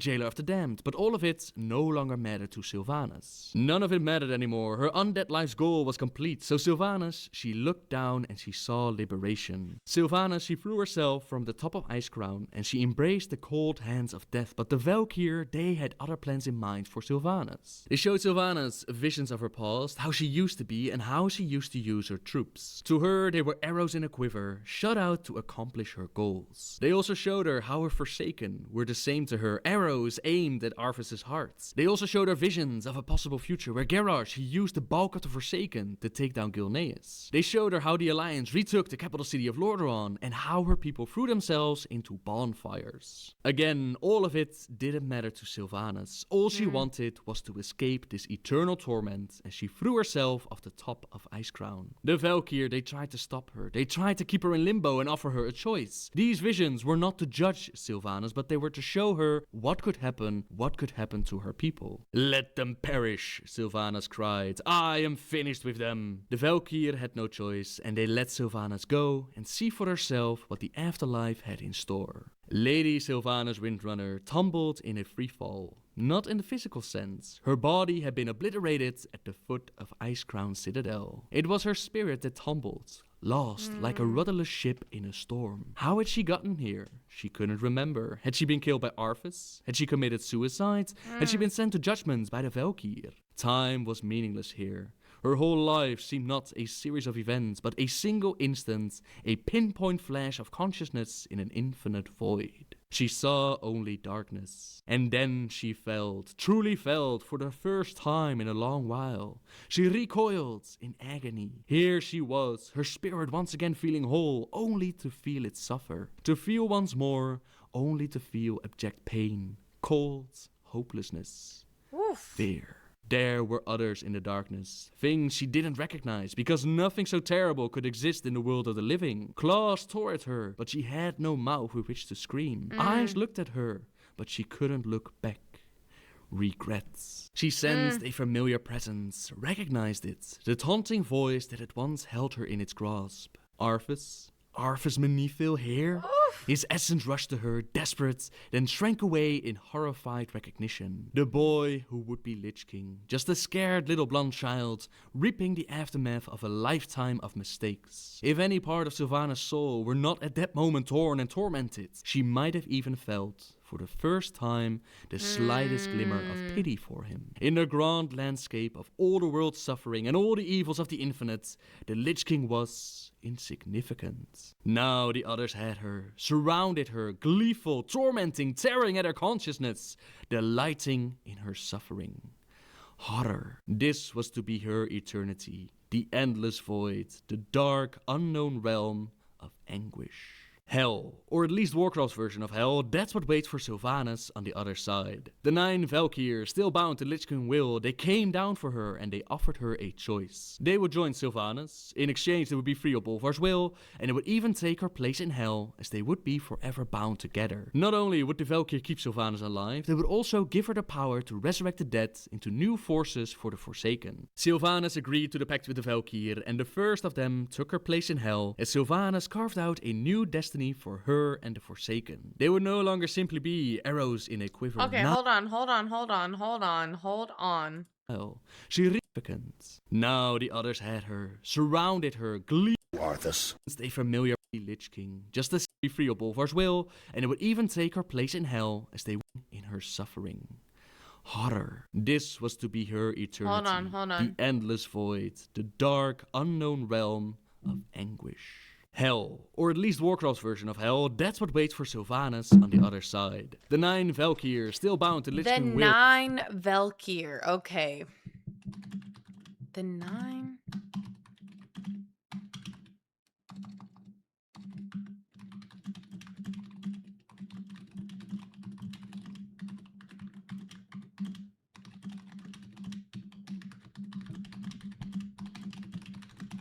Okay, hold on. Okay, my question was, the 9 Valkyr explained to me how they got to hell and how they got even permission to ask Sylvanas and why they wanted her to do this. It says this is a good question. Okay, so the 9 Valkyr are the former Lich King Valkyr who served Arthas before Sylvanas. When Arthas died, the Valkyr were leaderless, trapped between death and undead, still bound to the Lich King's power and desperate for a purpose. These 9 were the only one to break away. Okay, their names are kind of hard to pronounce, so let's just call them the 9. But how did they end up with Sylvanas? When Arthas dies at the wrath of the Lich King, Sylvanas climbs Ice Crown Citadel. She throws herself off the frozen throne, which, can we just say, I'm so sad for her. Like, she just wants peace. She's such a great character. She's such a great character. Oh, sad. She throws herself off. She falls into hell because she served the Lich King. She caused mass death. She was connected to death, magic, and her soul was fragmented. This is the moment where she experiences the Maw for the first time. She sees endless torment, darkness, no escape, no hope. When she realizes that this is her fate, she screams, and the 9 Valkyr appear. Okay, again, it's that banshee scream, her power. Her power is her voice. Why the Valkyr were there and how they got permission. The Valkyr were still bound to the Lich King's power, and the new Lich King, Bolvar, let them go. Bolvar didn't attack them, he didn't stop them. He allowed them to leave the frozen throne because they weren't evil, they weren't lawful, they were servants looking for a master. They were allowed to leave because he didn't want service. Bolvar didn't want service. He refused to raise more undead. They didn't need Valkyr. Letting them go gave him less corruption to deal with. So when they had permission through neglect and intentional non-interference, they offered themselves to Sylvanas because they were facing oblivion. Because without Arthas, they would fade, their magic would collapse, they'd experience a second death.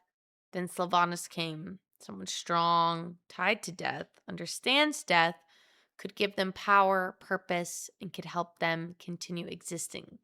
They told her, "We will bind ourselves to you, and we will keep you from darkness." What? Oh my god. But they made a deal. The deal's term is simple. The Valkyr can continue existing as long as Sylvanas is tied to them. If Sylvanas dies, a Valkyr sacrifices themselves to bring her back. If enough Valkyr die, then Sylvanas dies. Sylvanas gains control over raising the undead. Now, the Forsaken have a future. Whoa, whoa, whoa. So they all ended up in hell because when Sylvanas threw herself off the ice crown, she fell straight into Maw, which is, I guess, WoW's hell. The Valkyr were able to reach her because they were creatures of the undead. They were originally made to fairy souls. They can cross between the veil between life and death, and they were basically just let free. Wow. That is so cool. It's like she has this just like army of people it's just kind of like her, like how she has nothing to lose. And like, look, even in this like still shot, like she's scared. She's just like done. She's given up. She threw herself off the citadel. But there's always like people who need her as a leader. She's like always this beacon of hope for the misunderstood, for the forgotten, for the pawns of evil. That is so cool. She is such a cool character. They came down for her and they offered her a choice. They would join Sylvanas. In exchange, they would be free of Bolvar's will, and they would even take her place in Hell, as they would be forever bound together. Not only would the Valkyr keep Sylvanas alive, they would also give her the power to resurrect the dead into new forces for the Forsaken. Sylvanas agreed to the pact with the Valkyr, and the first of them took her place in Hell, as Sylvanas carved out a new destiny for her and the Forsaken. They would no longer simply be arrows in a quiver. Now they were her bulwark against the infinite. Together with her 8 remaining Valkyr, Sylvanas intends to never return to the hell that she had witnessed. I dearly hope that there's a special place in hell waiting for you, Arthas. We may never know, Uther. I intend to live forever. Though Lady Sylvanas and her Forsaken finally took vengeance upon their hated enemy, the Lich King, their dark crusade in Northrend proved costly. Betrayed by Grand Apothecary Putrus at the Battle of Wrathgate, the Forsaken's devious plague of death was unleashed upon both the Alliance and the Horde to calamitous effect. Unbeknownst to Sylvanas, Putrus and his demonic ally, Veramathras, had taken control of the Undercity. As a result, the Forsaken were wrongly blamed for the traitor's atrocities. Though the Undercity was eventually retaken, Sylvanas and her followers still bear the weight of Putrus' sins. Mistrusted by the other members of the Horde, the Forsaken must now prove their loyalty to the cause and redeem themselves from their supposed treachery. To this end, Sylvanas has bolstered her defenses within the Tirisfal Glades and readied her undead forces for any contingency. As one of the Forsaken, me want to level an you must undead. use your cunning and viciousness to slay any who would pose a threat to Sylvanas' rule, be they human, undead, or otherwise. In one of the visions shown by the Valkyr, Sylvanas saw how Garrosh was throwing away Forsaken troops in order to take Gilneas. Upon returning, Sylvanas told the war chief that they would take Gilneas, but they would do it her way. No one would squander her Forsaken away. She needed them as a bulwark against the Infinites, and not even the war chief would take them away from her. To understand the battle at Gilneas, we'll have to talk a little bit about the history of Gilneas and their people. Gilneas built their gigantic wall around their city sometime after the Second War, so sometime after the First Horde invasion was defeated. It was part of the Alliance of Lordaeron, and their leader Gent Greymane, he placed the support with the other leaders. Greymane was not much of a team player though, and he would rather spend his money on defending his own kingdom and his own people than working together with the rest, but he didn't go as far as betraying the Alliance. The Alliance, they would eventually win the war against the Horde, and over time their allegiances would weaken. Greymane took it one step further, and he built a massive wall around his city, allowing no one to set foot in his land, so they wouldn't have to concern themselves with other people's problems. His wall was very mighty, but not strong enough to stand against the Scourge and Arvids. When the undead roamed the land, Gilnean's forces tried to stop them, but they were decimated. Desperate, Greymane asked Archmage Arugal for aid, and Arugal, he summoned the Worgen to attack the Scourge. The Worgen were summoned from the Emerald Dream, where they were replaced many years ago by Malfurion Stormrage himself. These Worgen, they actually used to be druids who tried to contain their powers of the demi. Malfurion Stormrage is Illidan's brother, right? I want to double check that. I want to learn the Worgen lore. I think it's interesting. Malfurion. Let's see if I'm right on this.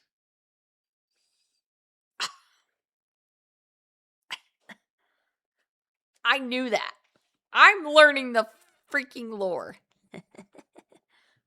God Goldrin, but instead of containing the powers, they lost themselves to the Fury. Their bites would even spread the Worgen curse to other people, and Malfurion, he saw no other way than to place them in hibernation within the dream. At first, the plan worked great. The summoned Worgen were a great fighting force against the Scourge, I like but then walking the around there. Worgen, It's they cool. turned It's like around and they Halloween-y. attacked Gilnean people, slowly spreading their curse through the city. These Worgen were led by Ralar Fangfire, also known as Alpha Prime, the first of the druids who had turned into a Worgen. He had infiltrated Gilneas through tunnels under the Greymane wall, and he was searching for the Scythe of Elune, which he could use to summon more of his Worgen brothers and sisters from the Emerald Dream. With these additional Worgen, he planned to assault their nests and take revenge upon Malfurion, and to this end, he allied himself with the Forsaken and their assault against Gilneas. The invasion of Gilneas, it took place in several stages, and it's a little bit too big to cover all the little details, but I will do my best. At first, as I just told you, Garrosh threw the Forsaken at the Gilnean wall, but the wall was able to hold.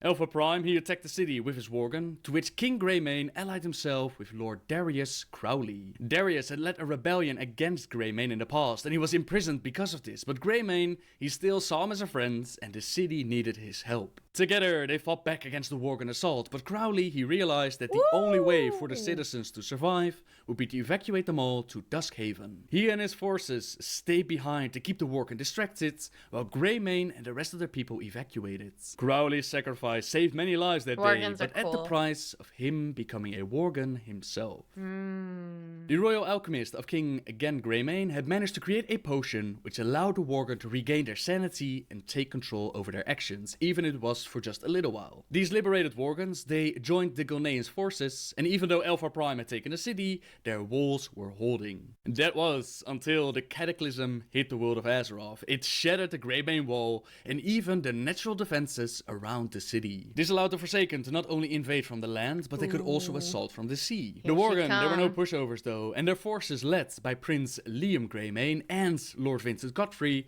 they were able to put up a fierce resistance. Unfortunately for them, the cataclysm was not over yet, and they had to evacuate Duskhaven before the land was consumed by the sea. The survivors, they fled to Blackwald, where they found the Night Elves, led by Belrisa Starbreeze. Belrisa had actually been there when the first of the Druids assumed their Worgen forms, and she Belrisa offered her Starbreeze assistance and sounds like a knowledge with cannabis restoring the balance strain. between man and beast. The potion that was Starbreeze given to the does. Gilneans, it would not last forever, but the Night Elves ritual would restore the balance and would allow the Gilneans to hold control over their Worgen forms. Crowley had already made his way to the Night Elves, and he informed adventurers that the Forsaken had gotten their hands on the Scythe of Elune. This artifact would allow them to hold control over the Worgen, so they had to reclaim the item before it was lost forever. A pack of Worgen, led by Tobias Mistmantle, they distracted the Forsaken, while adventurers stole back the Scythe before it could reach Sylvanas. After these events, Godfrey and Greymane, they showed up asking Crowley to join their forces once more. Crowley asked if Greymane requested their aid as a tyrant or as a friend, to which Greymane revealed that he himself had turned into a Worgen, so he was asking this as a friend. Godfrey could not handle his king being one of the cursed Worgens, so he made his plans of his own. He captured Greymane with the intention of using him as a bargaining chip with the Forsaken. The adventurers, they came to the rescue once more, and they liberated the king, to which Godfrey decided that it was better to be dead than to serve under a Worgen. After liberating and recruiting as many of the people as they could, Greymane and Liam got ready to fight for their city. The prince himself led their forces against the troops of the Forsaken as they fought their way to the heart of the city. There, Sylvanas herself showed up on the battlefield, planning to use a poisoned arrow on the king himself, but his son jumped in front of the shot and he died in his father's arms. Sylvanas retreated and she met with General Warhol, who was sent by Garrosh to keep an eye on the Forsaken. It appears you're losing control of Gilneas, Sylvanas. Garrosh fears he's going to have to carry out this invasion himself. You can assure Garrosh that this is a minor setback. Our victory in Gilneas will be absolute. You sound very confident, Your Majesty. I seriously hope you do not plan to use the plague. Garrosh has explicitly forbidden it. You do well to watch your tone, General. Neither you nor Garrosh have anything to worry about. We've ceased all production of the plague, as he ordered. We'd never deploy it without his permission. I will deliver my report to our leader, then. By your leave, my lady. Go with honor, General. My lady, should I order my men to stop the deployment of the plague? Or are we to continue? Like, could he as wait a little planned? longer till Thrall leaves? Dang. What kind of question is that? Of course we're deploying the plague, as planned.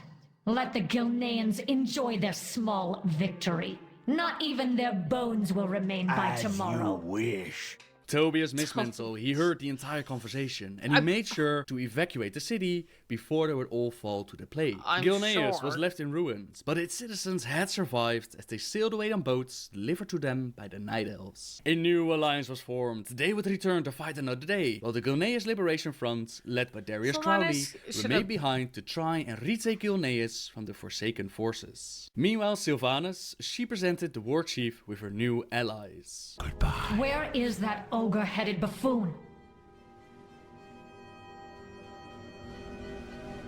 Ah, speak of the devil. Uh-oh, is it Garrosh? Yeah. This better be important, Sylvanas. You know how I detest this place and its foul stench. It's like a gorgeous place. Why have you called He just for wants to me? be an Ogremar. And more importantly, what are those scourge fiends doing here? Garrosh. War Chief, so glad you could make it. With the death of the Lich King, many of the more intelligent Scourge became unemployed. Those fiends, as you so delicately put it, are called Valkyr. They are under my command now. And they are part of the reason that I asked to see you. Get on with it, Sylvanas! Okay. Very well, War Chief. I have solved the plight of the Forsaken. As a race, we Forsaken are unable to procreate. Oh? With the aid of the Valkyr, we are now able to take the corpses of the fallen and create new Forsaken. What's it freaking called when you... Never mind. Never mind. Never Agatha, mind. show the War Chief. What the heck they gonna do?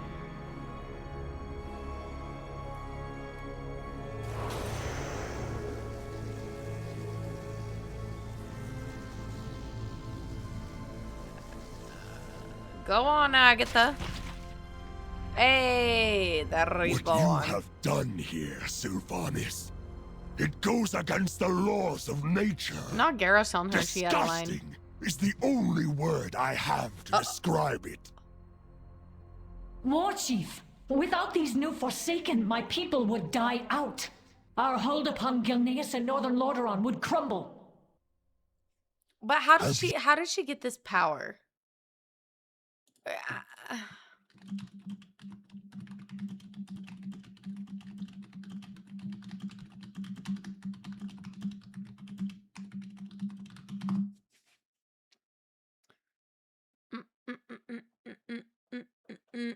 Oh. I said made, I meant mad.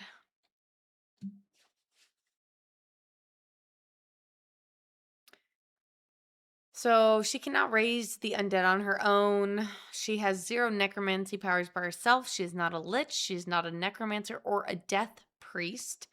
So her resurrection power comes from the Valkyrie. Okay, yeah, her like disciples, her like hell disciples, right? When Arthas was killed, yeah, the 9 Valkyrie broke, right, and they offered her, we'll save you, blah, blah, blah. The Valkyrie have the power to pull the souls back, create undead. So this pact gives her the ability. Okay, so it's from the 9. Garrosh freaks out because he's horrified. It reminds him of what the Scourge did. She's looking like Arthas. He sees it as wrong, corrupt, and politically dangerous. So what's the difference between you and another Lich King? And she says, I serve the Horde? You given any thought to what this means, Sylvanas? What difference is there between you and the Lich King now? Isn't it obvious, War Chief? I serve the Horde. Watch your clever mouth, bitch. Chromosh, you stay behind and make sure the Banshee Queen is well guarded. I will be expecting a full report when next we meet. Remember, Sylvanas, eventually we all have to stand before our Maker and face judgment. Your day may come sooner than others. Garrosh is obviously... She has such cold ass lines. So what's the difference between you and the Lich King? She goes, I serve the Horde. Dude, she is so like, she's so gangster. She's so badass. Sylvanas is that girl and everything else. I love that everyone has to call her Milady, Milady. And she's just like, not pleased with Sylvanas' actions, but she doesn't care what the war chief had to say. The Valkyr are now her most powerful allies, able to resurrect the fallen and make them fight for the Banshee Queen. Something Sylvanas makes full use of as the war against Gilneas and the rest of the... okay, but they're not even understanding that the entire, like, Garrosh, like, I understand that she's giving Lich King, and this is usually how it happens, but the only reason she has the power of this 9 is because she threw herself off the Citadel when she tried to defeat Arthas, who literally imprisoned her and took her away from her family and took everything from her. Like, you would have such a strong vendetta against that if you were in the same position. And to her, she genuinely feels like what she is serving under the guise of the Horde is just completely different. And is morale and gives her hope and gives her purpose in different ways. Like, I understand. Area continued. And also, this is just another great example of where I feel like Garrosh is kind of misrepresented. Like, I understand the circumstances and how it ends up with Thrall and him, and like how he views, and like he kind of succumbs to the power too that just happens when you're in these positions. But I feel like a lot of the time Garrosh was a pretty morally sound Horde leader. I don't know, you guys can tell me if you disagree with that, but I mean, I feel like even just with that conversation with Sylvanas is just a true distinction. He's like, whoa, do you see what you're doing? You're no different than them. And sometimes I feel like the lore, at least of what I've seen of Garrosh, like, doesn't really paint him in that light. The Valkyr, they were deployed to convert the humans at Fenris Isle into Forsaken. But Crowley, he made use of this attack by offering the humans their Worgen blood. Embracing the Worgen curse would make the humans immune to the Valkyr's magic, and it would prevent them from being turned into Forsaken. Even though they hated the idea to become Worgen, they still accepted it, since it was better than to be turned into the undead.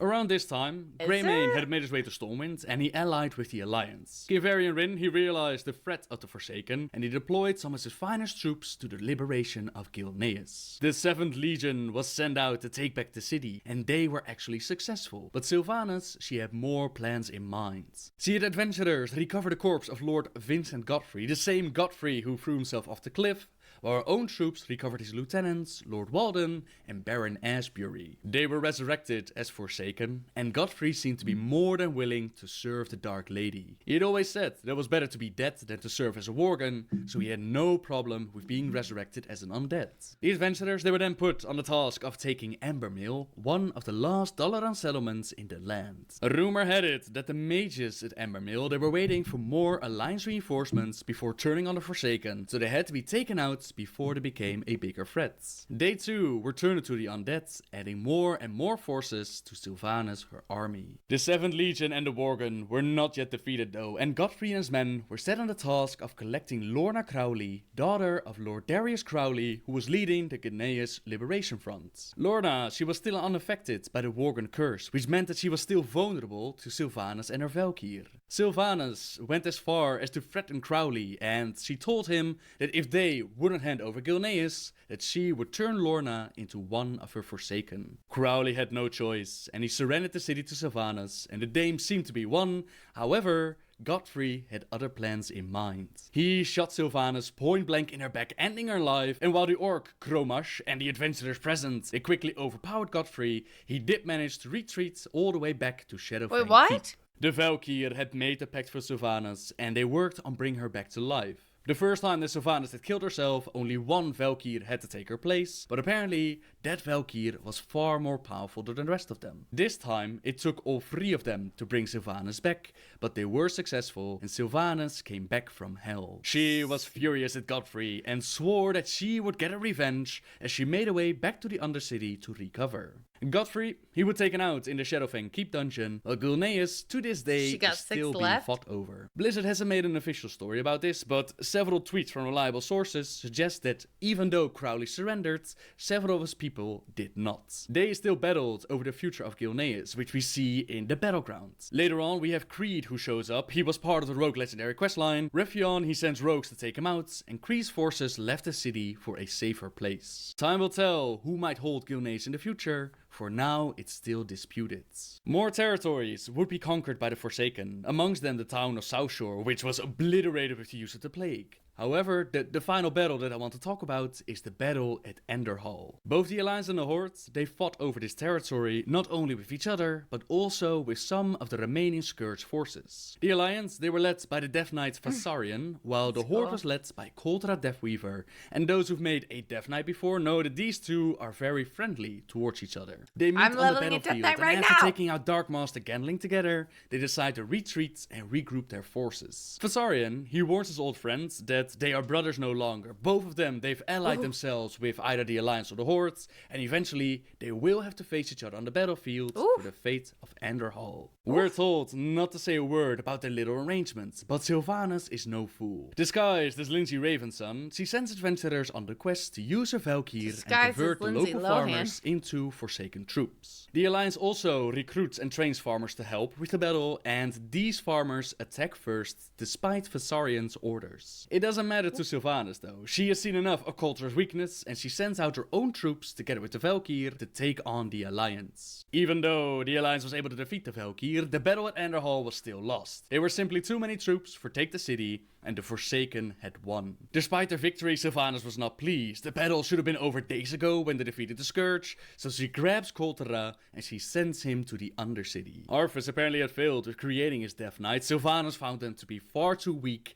but when she's finished with him, his weakness will be gone. Unfortunately for us, this storyline is left unfinished. Vasarian says that he will go to Tearsfall to find out what happened to Koltra and to take on the Dark Lady, but so far we haven't heard a thing about this. Who knows what Sylvanas is doing with Koltra in Undercity, but what we do know for certain is that the battle for Enderhall cost Sylvanas one of her Valkyr. The Alliance lost the city, but the Dark Lady is one step closer to the afterlife she desperately wants to avoid. Now after Does she want to avoid that? Wait, so...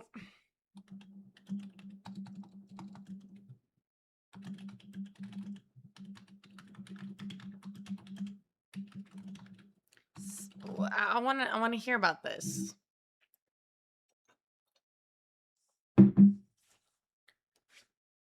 Yep. I'm asking about the Death Knights. Let's see. When the Death Knights break free from Arthas, Sylvanas hears about a group of undead who regain their free will, the exact things she went through. It makes her sympathetic, curious, and cautious. Wrath of the Lich King, both Forsaken and Death Knights are on parallel trajectories, both hunting Arthas, both rejecting Scourge control, both wanting vengeance. Boulevard and the Paladin, So it's possible, I guess, like, oh, sorry, this needs to go back there. So it's like possible that there could be a tie between Sylvanas and Death Knights in the future. Okay, here's another great book. Look at this. Jaina Proudmoore and the Tides of War. Christy Golden is so fire, dude. Oh my gosh. Such a great writer. Jaina's such a great character too. Oh my god. There is so much to know. Like, so much to know. I'm wondering if this is a good part to stop. Okay, I do think this is maybe a good part to stop because I'm just going to be able to remember seeing the Jaina Proudmoore book here on the side. Okay, overall thoughts on learning the Sylvanas story. I'm absolutely in love with this character, her story development. I feel like all of her choices, I like understand why she feels the way she does, in a sense of like hopelessness and also purpose at the same time. She's written so well. I love that she's like a military figure and war chief. I like that she even she keeps everyone on their toes. And it's like even though she's backed by these protectors, it gives her a sense of immortality where her real dream is death, which is beautiful and poetic at the same time. I really feel like learning Sylvanas' story is really connecting so much for me. I think this is a great story to focus on. She's so badass. Also so sad. Like her story is really sad.